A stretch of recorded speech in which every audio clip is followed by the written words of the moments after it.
Welcome back to Freedom School. My name is Jonathan Gales, professor and chair of the Department of Africana Studies at Georgia State University, and I'm very honored to introduce a very exciting edition of our Freedom Schools this evening. I want to first thank my good friend and colleague, Lakita Burnett Bailey, for all of her hard work directing the Freedom School lecture series and coordinating with our phenomenal community partner, the Auburn Avenue Research Library. So my job is easy. I just have to introduce these two phenomenal scholars who will carry us through this evening's program. Then I'll hop back on and help moderate our Q&A. And we have, as I indicated, we have two scholars. Now I'm going to introduce Dr. Ortiz second because he went to the wrong high school in the city of Atlanta. And for those of you that are wondering, the right high school is Mays High School. So I'm going to introduce my new friend and colleague, Dr. Dalitso Ruwe, who holds a cross appointment in philosophy and Black studies at Queen's University in Canada. He had a great postdoc in which he focused on the Black abolitionist debates on American slavery that emerged from the National Negro Conventions of 1830 to 1864 and the role of the Fugitive Slave Law of 1850 and migration to Canada and how that afforded Black thinkers grounds to develop socio-political and legal critiques of American slavery. This research is central to the manuscript Dr. Ruwe is currently working on, tentatively entitled Ontological Sovereignty, the Quest of Black Freedom in the Age of Slavery. His recent publications appear in the APA newsletter, the Black Experience Theory and Event, Teachers College Record, and the Blackwell Companion to Public Philosophy. Secondly, is my good friend and colleague from Georgia State University. We just had lunch a few days ago, Dr. Nickolaus Ortiz, who is a mathematics teacher, educator, and researcher, whose research interests deal with Black African-American students and the impact that teachers have on their performance and appreciation for mathematics. He is very much interested in how ontological Blackness is manifested and or stifled during high-quality mathematics instruction that involves, for example, teaching for conceptual understanding and utilizing mathematics discourse, as well as identifying new and innovative ways for Black children to demonstrate their mathematics proficiency that already exists within. His scholarship deals with these issues, centering the brilliance of Black children in mathematics as an irrefutable reality. So I welcome you two, and we look forward to an exciting presentation this evening. Thank you to the great Dr. Gales. I appreciate that. But we all know, right, like the east side of Atlanta is the real side. Nah, yeah. But thank you again. Just wanted to say thank you all so much for inviting myself and my colleague, friend, brother, Dr. Dalitso Ruwe to this space to be able to speak with y'all about some of the research that we've been doing. So I'm gonna take a moment. Dr. Ruwe, if you want to say anything, I'm gonna share my screen real quick. No, just like Dr. Ortiz said, thank you so much for the space to be able to share some of our research. I just moved from the States, now I'm in Canada, so it's an interesting experience having lived 19 years in the States, but to be in conversation and community with my dear brother Nick is always a gratifying experience. So looking forward to the conversation and hopefully we can get into some of the nitty gritty with what we try to achieve in the paper. Awesome. So bro, just checking, you can see the PowerPoint, right? Okay, awesome. So y'all, we wanted to kind of just talk to you all a little bit about some of the work that we've been doing. As I said, again, we thank so much, sending so many grateful thank yous to the Auburn Avenue Research Library, also to the GSU Department of Africana Studies.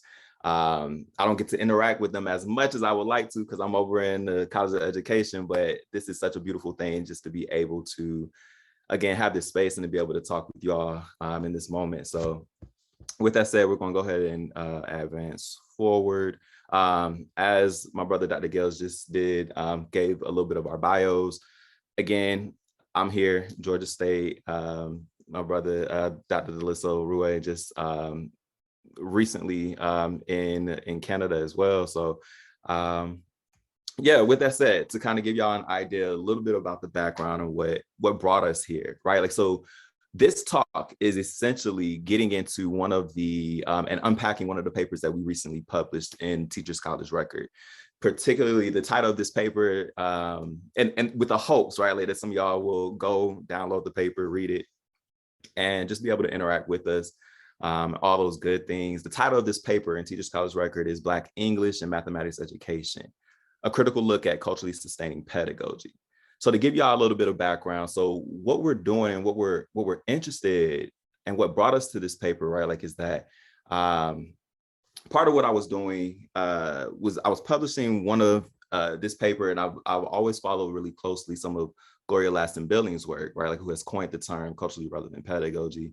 To those not in education, right, like within the last, let's say, several years, right, another theory called culturally sustaining pedagogy has kind of been very fluent within the field now.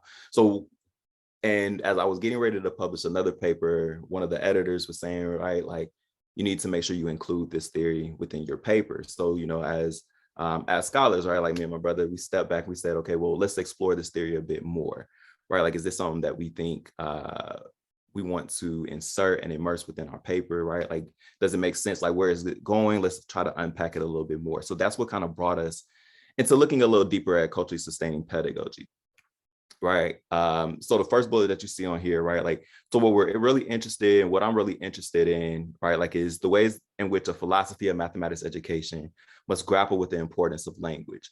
So in other words, like I'm really interested in the ways that even within mathematics teaching and learning, right? Like that we can't get around this idea of how important language is, even within the context of, because think about this, right? Like mathematicians don't engage. There's never a reason that mathematicians just do math for no reason, right? Like the purpose is to be able to communicate different mathematical ideas, right? To be able to convey their thinking, to be able to justify their thinking, right? Like these are practices that that can only happen within the context of language. So within that regard, right, like language is very critical to mathematics education. So we're interested in what are the epistemological and ontological possibilities when within this discipline, and how do they become racialized, particularly in something like a mathematics education where we really prioritize a high quality mathematics instruction that allows people to engage in mathematics discourse, for example, right? Like part of our communities within mathematics education should get students to talk about the mathematics, right? Like, are they engaged in practices where they're able to defend their thinking, to justify solutions, or are we just kind of exposing them to worksheets, right? Like, are we getting them to do some type of drill and skill type of activities, to which, as a mathematics education community, what we've asserted and said, right, like, is that we know that part of what should be happening is they should be able to engage and talk about the mathematics. So we're interested in the ways that even Black language, right, like, and we'll talk a little more about like what we're calling Black language, to which some of y'all might understand or have heard the terms of Ebonics, again, African American language. We're interested in the ways that these type of linguistic practices are also wrapped up in the mathematics discourse, right? Like in a way, what ways do teachers kind of perceive mathematics discourse if it is imbued with so much of this Black language, right? Like, so that's where we're kind of taking the approach and kind of thinking through.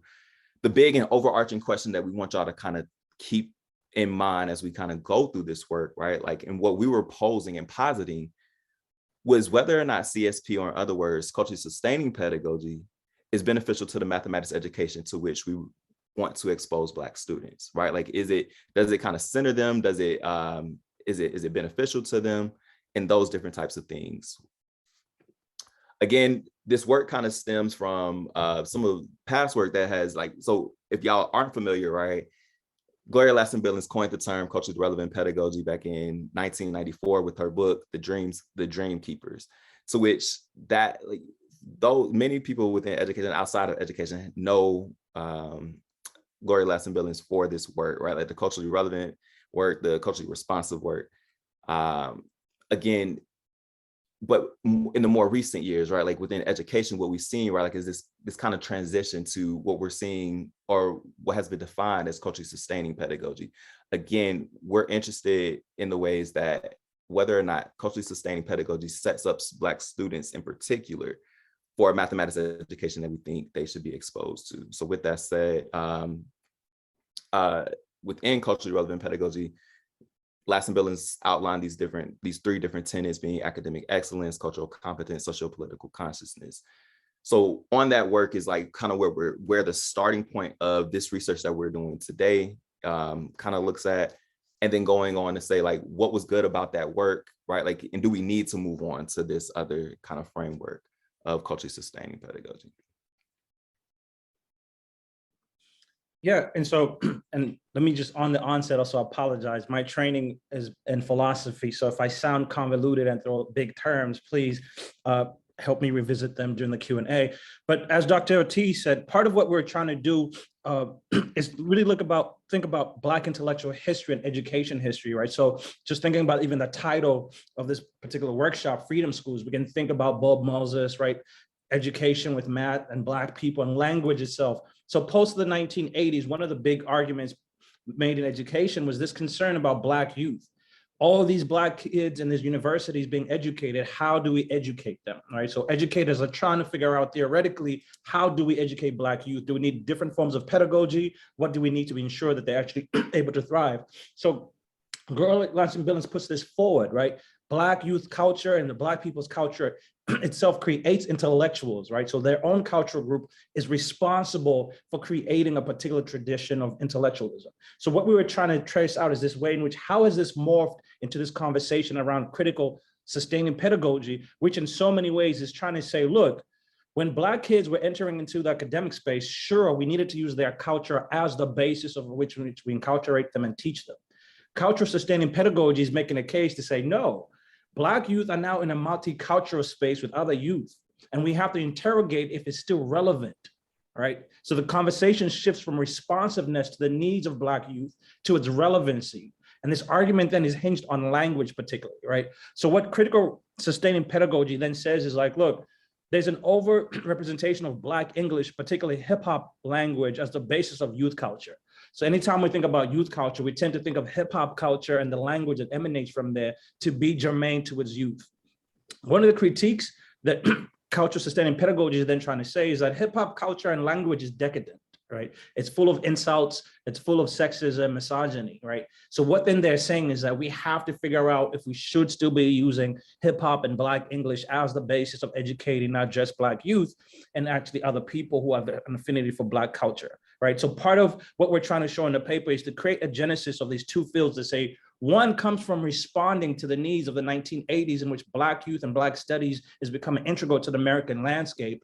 The other one is a more contemporary conversation that's emanating under cultural and multiculturalism and this concern that these educators seemingly say Black language in so many words is decadent.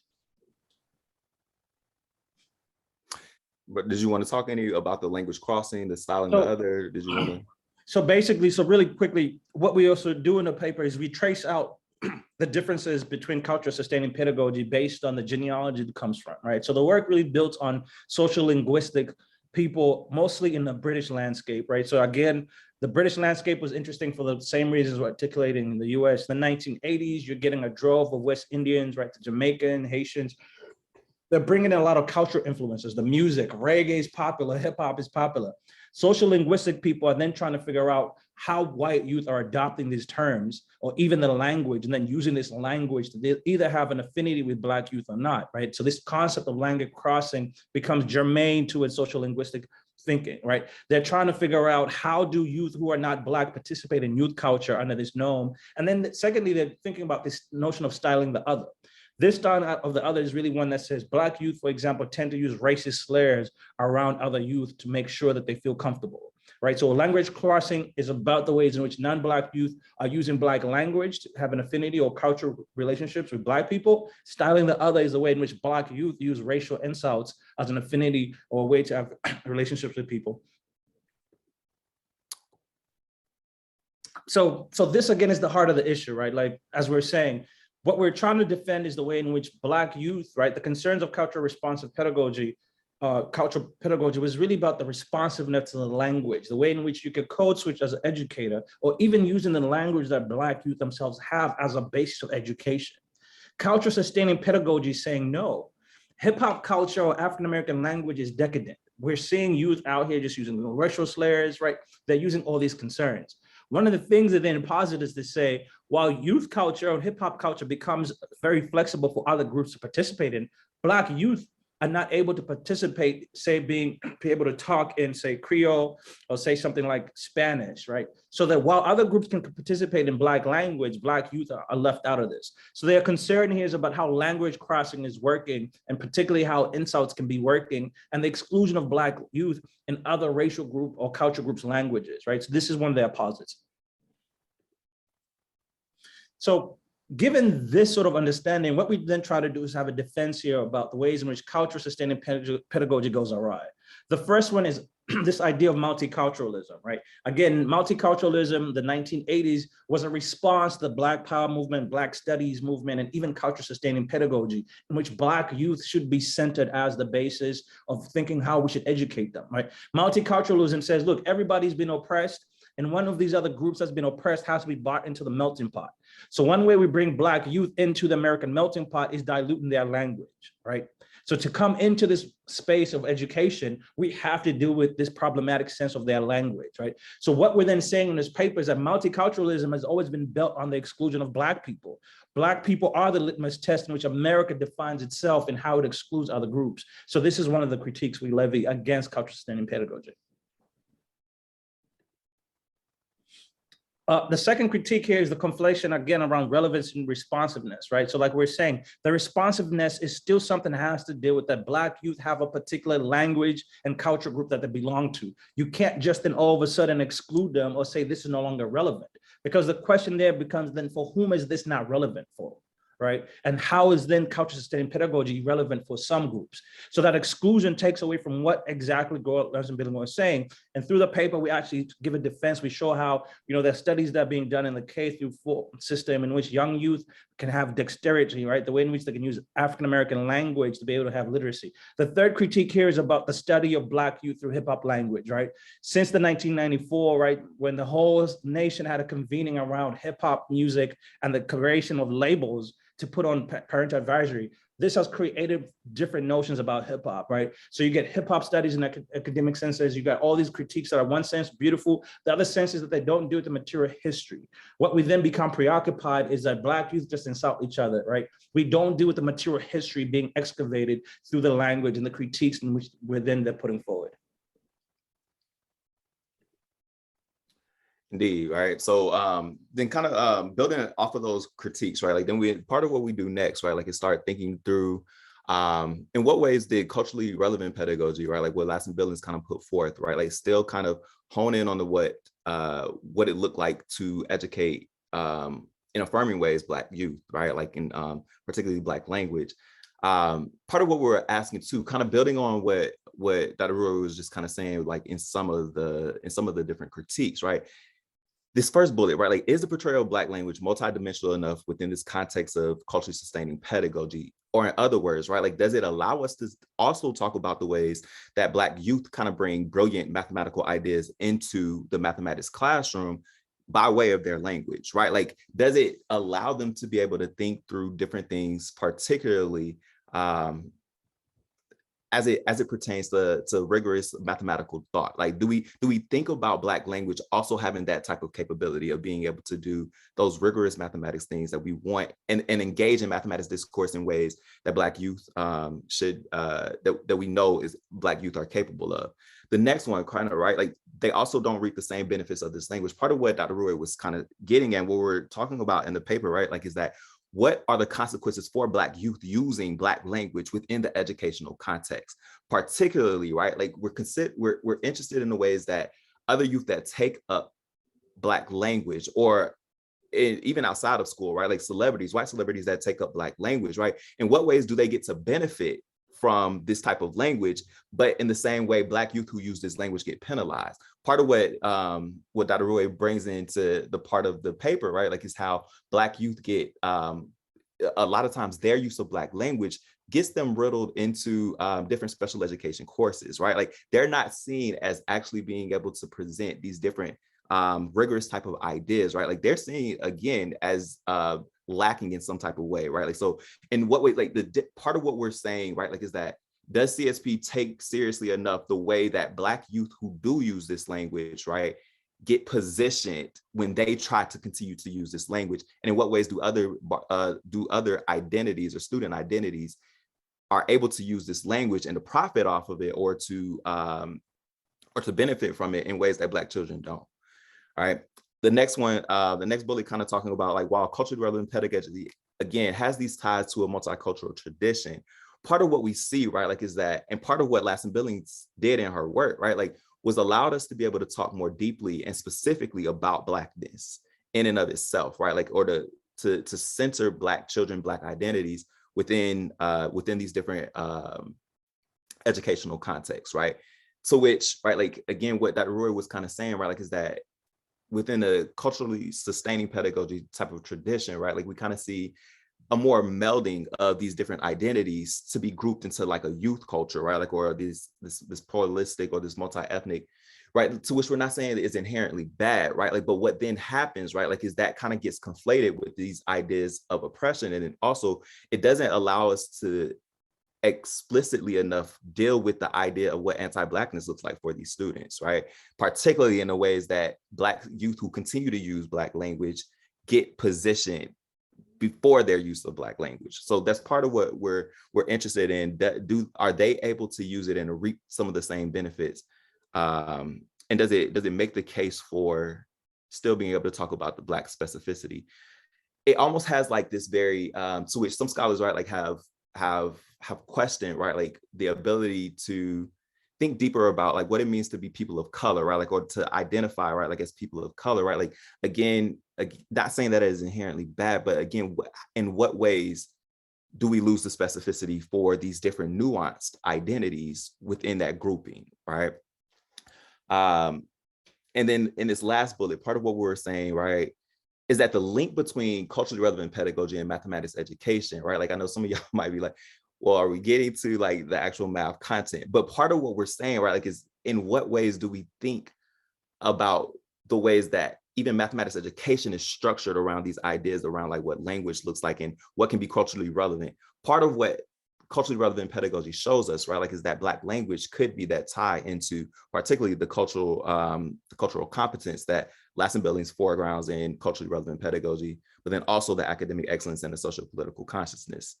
So part of, again, as we kind of go back to what the overarching question of what culturally sustaining pedagogy is, we're asking, does it give enough credence, one, to the ways that Black people foreground and create Black language, right? And does it also take seriously enough the importance of language to Black people? We'll kind of talk about this a little bit more here, but again, right, like, again, keeping those two things at fore, right, like, again, does it allow us, does it give enough credence to those who have developed this language, and then also the importance of it to these people that are so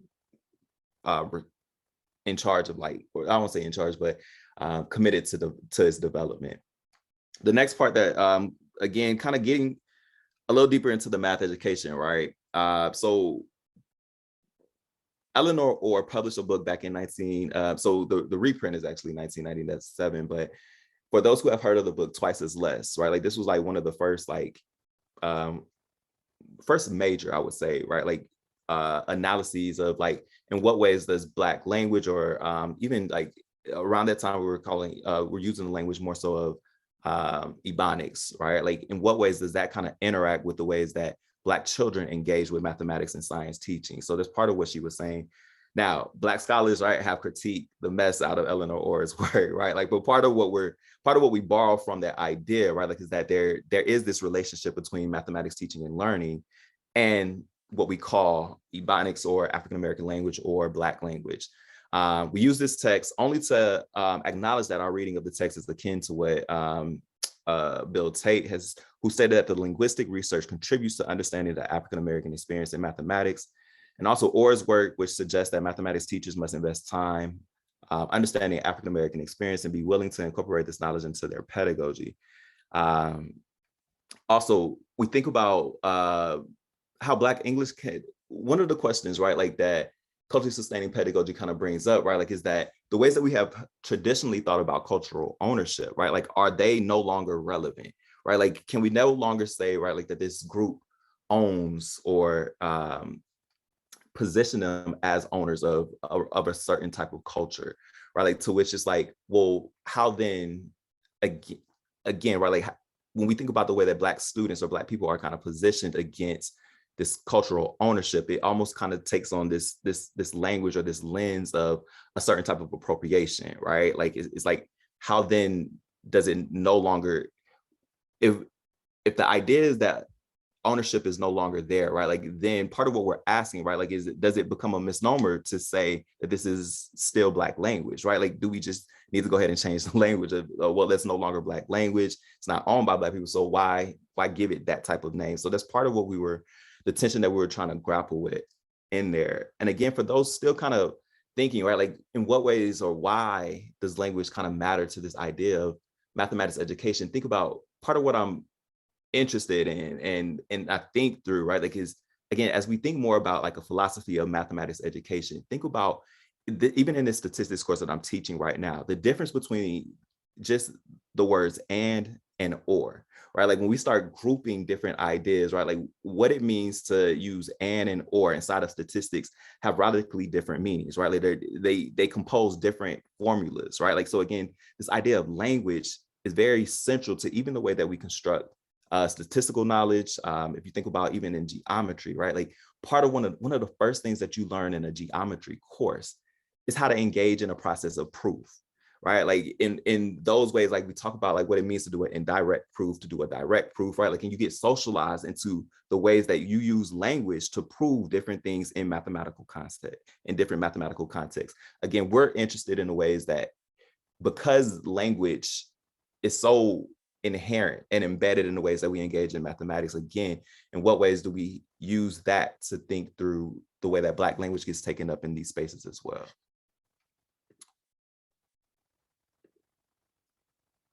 Moving on forward from that, right? Like, so then we also kind of deal with this idea of like, what does it mean to have and to grapple with this idea of an ontological Blackness? Ontological in a sense, right? Like, that language, a lot of times, part of what a lot of language scholars and linguistic scholars, right, like, will suggest, right, like, is that there is this very keen relationship between language and identity, right? To which what we're saying, right, like, is that in the ways that it has been noted and kind of honored in other communities, right, like, this, it doesn't typically get the same type of honor or notoriety, particularly within Black language, within mathematics context, right? Like, so we don't think that deeply about the way that language kind of signals identity for Black learners in mathematics education. So that's part of what we're trying to tease out here as well.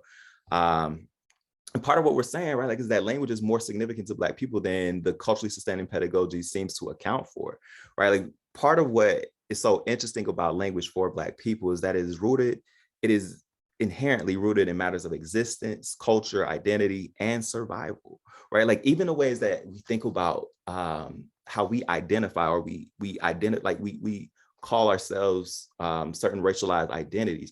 I think back to the ways that for so many generations, right, like, it's very taboo to call yourself Black, right? Like, even like language is so key in that way. And I think about my grandmother, who still, right, like, will adamantly say, right, like, I'm an Afro-American, right? Like, there was very much a time that we were thinking through how does language kind of signal different things about identity, particularly Black identities, and thinking about, like, in what ways was Black language and Black communication patterns a way and means of survival for particularly our ancestors who were enslaved, who were getting out of slavery, right? Like, in just the ways that they survived, even in some of like the most egregious moments, right? So again, what we're asking, right, like, is if we're rethinking the notion of cultural ownership, again, has culturally sustaining pedagogy dealt deeply enough with the ways that language matters very much to the ways that Black people identify and Black people make sense of these racialized identities? I love the work of Smitherman, who says, right, like, that language reaffirms the interrelatedness of language and culture and links Africans in America with Africans around the globe, right? Like, so it's not just a matter of like, does this language exist just here in the US, right? Like, but it also has connection and ties to an even greater diaspora across the world. And again, right, like, so part of what we try to make the case for too, right, like, is that language is but one part of this Black ontology, right? Like, it signals the way that we think about existence, the way that we exist, about the way that we be and exist in this world. But then also, right, like, that one's use of Black language, part of what we were really anticipating and try to communicate was that one's use of language does not necessarily make or break whether or not you're Black, right? Like, but again, like, the way that language gets taken up in these spaces inherently does, like, signal pieces of identity. Moving on forward from there. So two final just points to kind of bring up, right? Like, part of what we were posing to was whether or not culturally sustaining pedagogy dealt deeply enough with different regional and generational implications, right? We think about, like, what does it mean to have, like, or to only frame things in, like, a youth culture or a multi-ethnic type of culture in a space like Atlanta, right? In particular, like APS, y'all know I'm from the East Side again. I had to throw up the DeKalb County schools up there. But thinking about, like, APS, who the last demographics that I just checked, there was somewhere around 74% of Black students within the Atlanta public school districts, right? DeKalb County being about 60% Black students, right? Like, again, how then do we, if we think about mathematics education, again, engaging in this work around, so part of what mathematics education scholars have argued, right, like, is that anytime that we engage students in mathematics teaching and learning, we're engaging in a type of identity construction. So in those ways, right, like, how do we think about, like, the ways that identities are being constructed, particularly in a way that we take language, or we kind of marginalize language, particularly Black language, for Black learners in these spaces? And what does that mean within a context of Atlanta that that has, like, high populations of Black students? In what ways are they served in the way that we think about culturally sustaining pedagogy? So that's part of what we're putting there. And then part of what we're also arguing was that this generational idea. So part of what Dr. Ruwe mentioned at the beginning, right, like, was this kind of conflation of the terms relevance and responsiveness that you see in the culturally sustaining pedagogy. But and part of what Paris was arguing was that we have to move on beyond, like, these terms of relevance and responsiveness to something that does the best, like, takes the best of the current and the past and kind of thinks about the future and uses the term sustaining, to which that's where we get the culturally sustaining pedagogy. But part of what we were arguing here, right, like, is that our understanding of culturally relevant pedagogy suggests, right, like, that even what would be culturally relevant for students, say, in 1994, 1995, would be different for what is culturally relevant for Black students within 2022. So baked within that framework, part of what we're arguing, right, is that there was already this generational concern of what it meant to be culturally relevant for Black children in a particular time and space that culturally sustaining pedagogy did. It seems like culturally sustaining pedagogy doesn't deal deeply enough with. With that said, so a few of our major takeaways, right? Like, we know we kind of threw a lot at y'all. Know there's a lot going on. But some of our major points we want y'all to kind of deal with. I'm gonna let Dr. Ruwe jump back in here to kind of say, like, what are some of, like, the major takeaways? Then I'll kind of add on to some of the ones as well. Yeah, no, absolutely. I mean, I think the biggest sort of conversation, right? And we're seeing this, more strictly with what's happening around critical race theory, right? That it's really an attack around intellectual traditions, Black intellectual traditions, and how they actually intervene with Black education. So part of that critique here is even this notion of multiculturalism, which has become so germane towards a lot of educational experiences, that it still does not take adequately the needs of Black youth, right? So part of this is this anti-Black paradigm in education theory, right? This overrepresentation of young youth as just being debased because of the hip hop language is actually not okay, because as we were pointing out in the paper, we see them criminalized. We see how even when they do art like hip hop, it ends up in a criminal justice system. So part of that concern is this very concern about ownership, and how us as educators have to also go through this very way, criticizing what we're actually putting forward if it does not serve the basis and the interest of Black youth. So a big part of this is a pushback around multiculturalism and these anti-Black paradigms that are central to a lot of theories in education and across so much of the Western world. Definitely. And if I could just like kind of summarize what I would love for people to kind of take away from this, right? Like particularly, I think as Dr. Ruwe just elaborated on, right? Like this idea around multiculturalism, right? Like in what ways do we still, are we not able, or are we able to talk about the specificity of Blackness? Does CSP allow us to do that? And again, kind of grappling with this idea around like a cultural ownership. How then, what then does that mean for Black language if we no longer think about like Black language as a Black form of communication, right? Like, does that part of what we're asking and teasing out, right? Like, is that what that means if we take away like this idea of cultural ownership? And then also, in what ways can we think about like the way? So part of like my future work and where I'm going with this, and where I kind of see us going with this too, right? Like, is thinking through how then will we honor Black language within the context of mathematics education, particularly. So part of what I mentioned a little earlier, when we think about like even proof, right? Like so again, one of the first things that you're taught in a formal proof class, right? Like is how you're socializing to understand what proof is.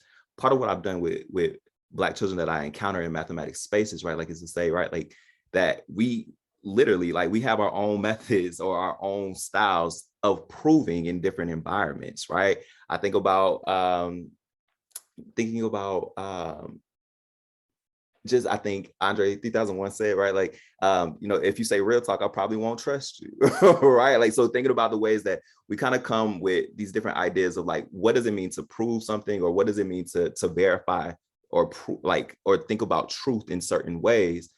But just to understand, right, like the way that we do it within a mathematics context, right, like is that there's one way that is kind of that you're kind of socialized into. This isn't to say that there's a wrong way, that what you have been doing is wrong, but that there is like, but to kind of connect and align the things that we have been doing, that we've always been doing. All right.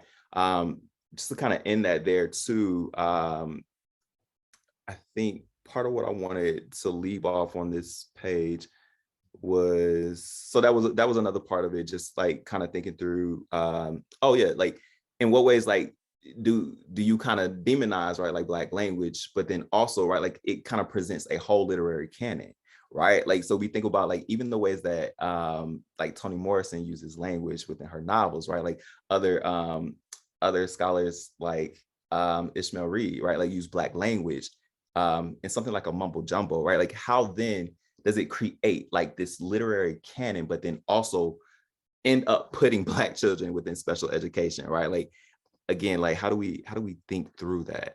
And just the last point here, sorry, I don't know if y'all can see that, but just some of the last points just to kind of close out. Again, any philosophy of mathematics education, part of what we were arguing here is that has to grapple with language, right? Like language can't be divorced from the conversation around what mathematics education looks like, because it's so central. Also, while not perfect, right? Like what Lasson Billings provided us with was a more effective way of thinking about Black children than what we've seen, or what we've kind of like teased out within the culturally sustaining pedagogy tradition. And then also the last thing kind of being that that Black language, right, like it's so central, right, like that we're arguing that part of what it does, right, like it's kind of help us to understand this ontological Blackness, and that use of Black language in other spaces or by other people groups or racialized groups, we're saying, right, like does not necessarily shift the way that we think about cultural ownership. With that said, thank you all so much. And I think it'll be back on Dr. Gales at this point. It will. Thank you all. That was a phenomenal presentation. We have philosophy, we have Africana studies, we have education, and you even threw in an Andre 3000 quote. We don't get that, and I appreciate it. I'm going pixelated again. I don't know what's going on. I apologize for that. The first thing I want to do is ask everyone that's interested in posing a question to type them into the Q&A. The first question already is, where can you get a recording?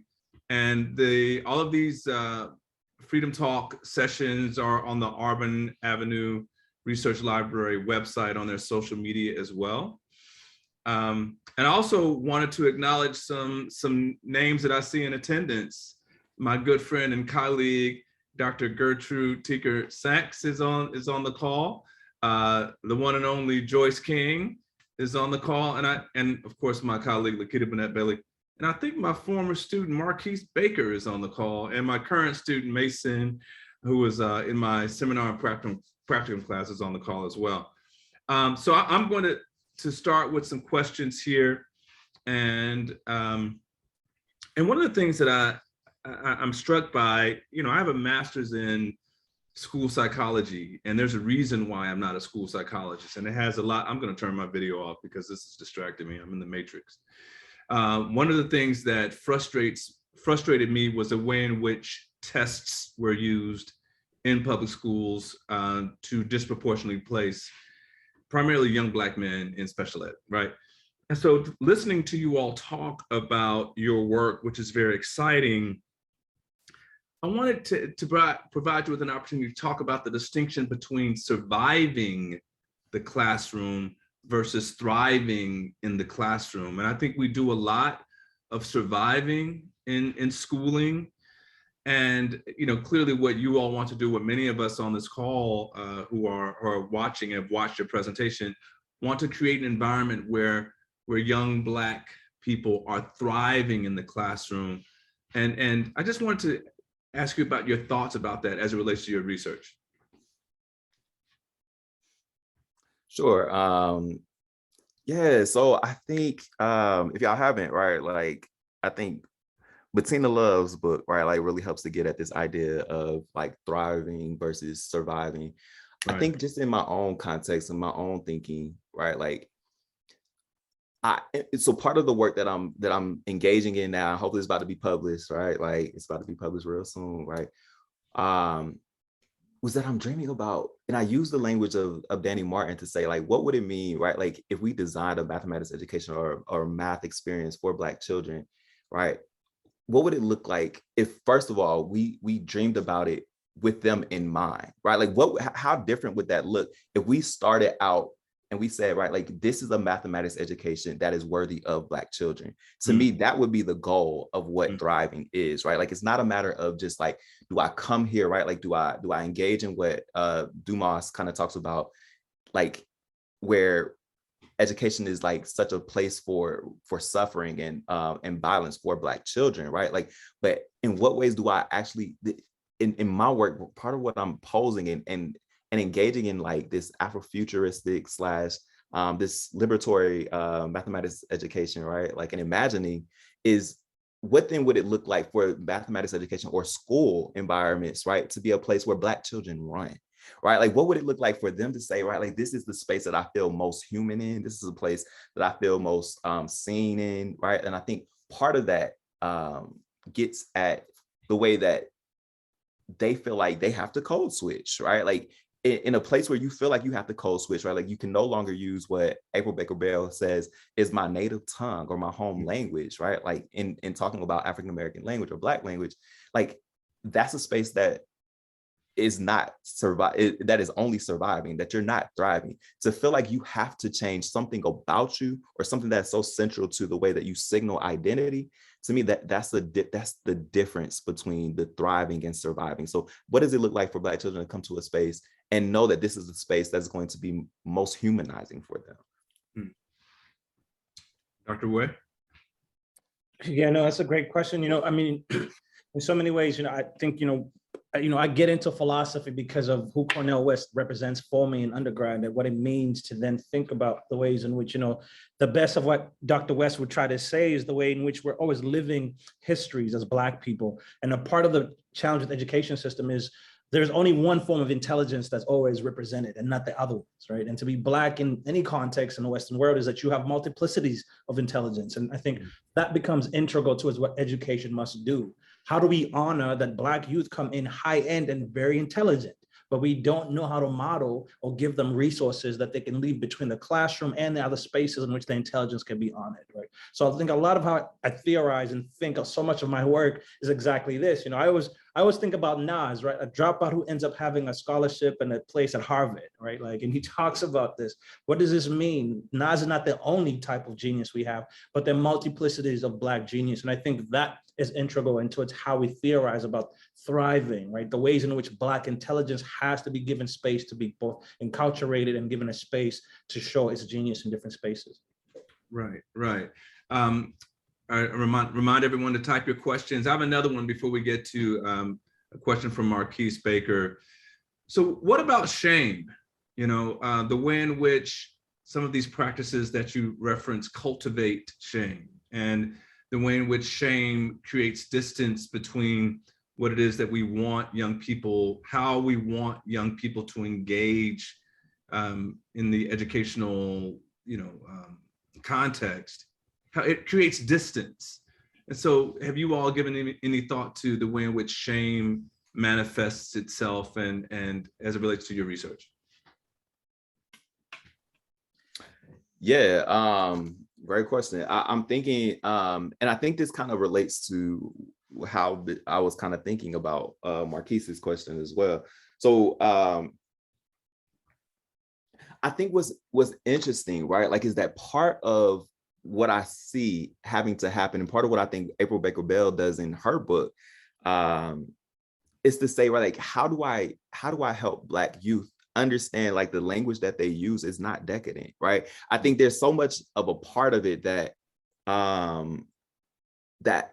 that they see, and I think Dr. Gale's right. Like, I think you and I were kind of having this conversation too, right? Like, about how Black youth even see their own language a lot of times as unscholarly, right? Like, as inappropriate, as not something that is supposed to exist within an academic space. To which I'm like, always like, I kind of bring back the conversation, right? Like, well, then how then do we have something, again, as we pointed out, right? Like a literary canon like a Toni Morrison, who like builds on Black language, right? Like, who utilizes and centers Black language within these spaces and with these characters, right? Like, so I think the thing around shame, right? Like, is that how do we also have the conversation with Black youth to realize, and part of what I'm interested in, right? Like, is how do I also help them to realize that there exists within Black language ways to kind of communicate these rigorous mathematics ideas, right? Like, that they are able to discuss and to communicate and to conjecture and to prove, right, different ideas that they have about their solutions, about the way that they work in mathematics education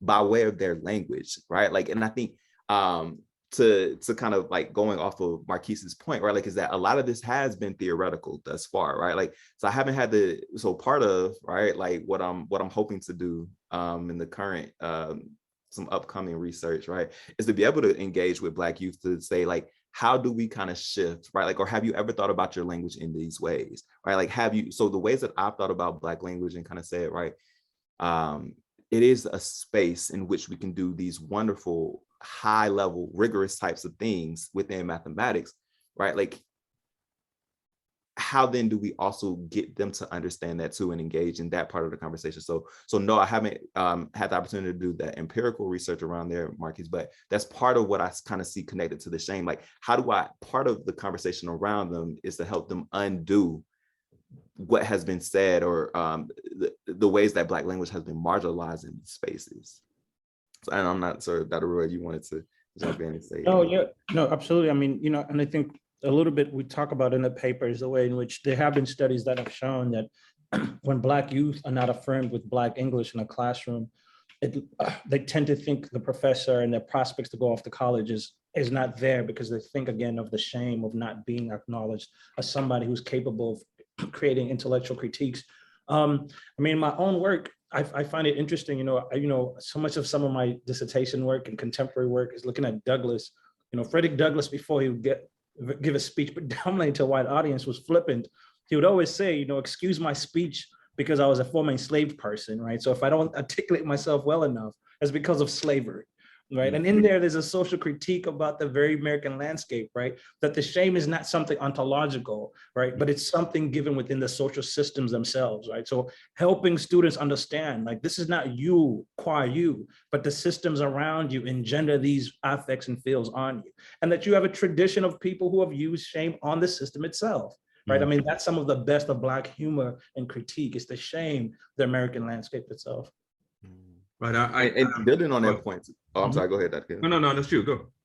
No, just kind of building on the work of like what you're kind of saying around what Dr. Roy was kind of saying around Frederick Douglass, right? Like, so part of what I was reading in Toni Morrison's The Making of the Other, right? Like, she was kind of talking about the way that Frederick Douglass felt shameful, right? Of like including a part, right? Like about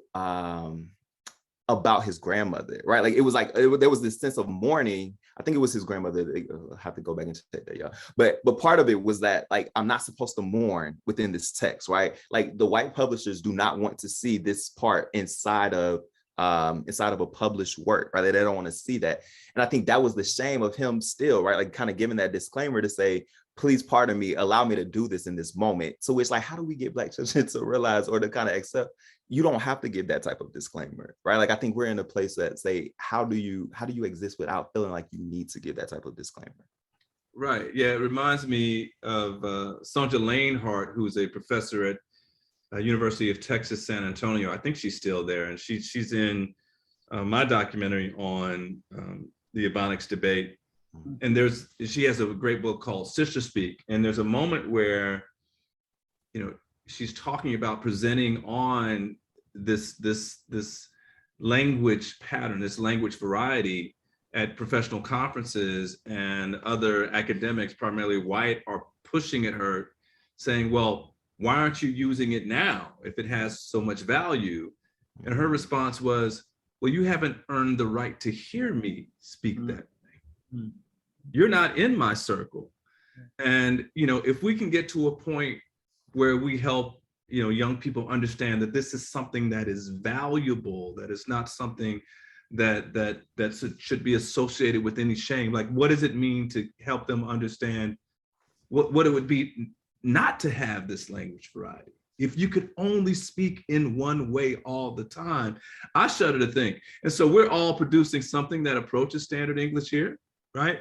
But I'm sure if the camera, well, I know for a fact, because Nickolaus and I had lunch the other day, I know if the spotlight is off and the camera is off, it's some other language variety that we would be using because of, the way in which we share different social and emotional intimacy. So I think it's really, really important. I appreciate that very much. And so, yeah, Marquise, who was a former student of mine, he had an excellent thesis chair. He asked the question, have you had an opportunity to speak with students in relation to their usage of language? And then you touched on it a bit, Dr. Ortiz. I wanted to see if you wanted to offer a more direct answer to his question. Yeah, I would say, nah, not yet. So a lot of it has been theoretical in nature, borrowing from people like Sonja Lanehart, Geneva Smitherman. Like, I got Sonja's book right there too, just in case. So y'all, if y'all haven't gotten into Sonja's work, a very powerful academic. But yeah, so part of where I want to go with this, just to kind of go back to that question, next is empirical, right? Like, to say, like, in what ways do we help teachers to kind of learn how to honor this language, right? Like, within a mathematics space, right? When they hear it, right? Like, because part of what some research has shown, right? Like, examples that you've seen in, like, particularly in math education literature, right? Like, is that even while students are kind of explaining their mathematical thinking, right? As they're engaging in this high cognitive type practice, right? Like, teachers will stop them a lot of times and say, use proper English. So, which is like, dang, like, what then does that do to the students within your classroom, right?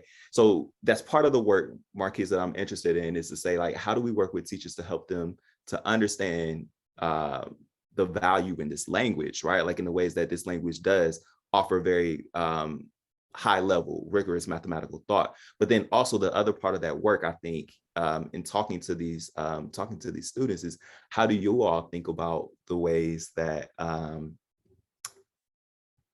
what all ideas do you have and considerations? What are the implications for the language that is a language, but maybe, like, you've been told, right, like, that this isn't a language, or this isn't this is nothing but improper English, right? Like, I think the question for me with them that I pose to them a lot of times then is, what then is a language, right? Like what are the structures of a language? Kind of help me to understand that, to which like we get to the point that they understand, they then come to realize, right, like that this, you know what, like these grammatical structures, these morphemes, right, like this this phonology, right, like is a part of Black language and a part of Black English. So so yeah, all that to say that yeah, is forthcoming to do more with that, but that's where I'm thinking the empirical side is going to be.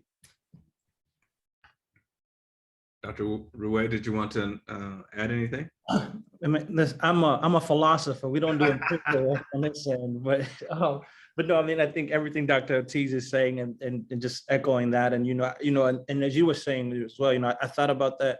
June Jordan has a moment in the English class where one of her students, his brother is shot by the police officer, and so she has a whole moment with her students where she asks all the students in the class to write in Black English letters to the police officers, right? And I had a chance last semester to teach Langston Hughes simple plays and stories where Langston Hughes created a character who's speaking in Black English and criticizing America during the World War IIs and the Renaissance. So there is something there, right? Zora Neale Hurston's work that's been important. And in terms of just pedagogy for my own self, I mean, I have to code switch a lot of time because I'm in PWIs. I'm having a hard time in Canada because Drake is his own problematicness, forever the goodness. But I'm nevertheless in line with Dr. Ortiz with doing some more research around this. Well, listen, I want to thank both of you again for a phenomenal presentation, absolutely phenomenal. We can't wait to see the paper. I also want to acknowledge my good friend and colleague, Dr. Desmond Goss, who's on the call as well. And I want to remind everybody next week on Wednesday, April 6th at 7:15, Dr. Nija K. Baptist, who is from the Department of Political Science at the University of Arkansas, Fayetteville, will be presenting a session entitled Lift Every Voice and Sing Black Music in the American Republic. And it will be moderated by our own Dr. Lakita Bennett Bailey. I want to thank Lakita again. I want to thank Auburn Avenue Research Library again. And I want to thank everyone that showed up. And most of all, I want to thank you too. It was a phenomenal presentation. Thank you so very much. Thank you for having us. Thank you so much. Thank you for having us. Thank you so much. Appreciate this.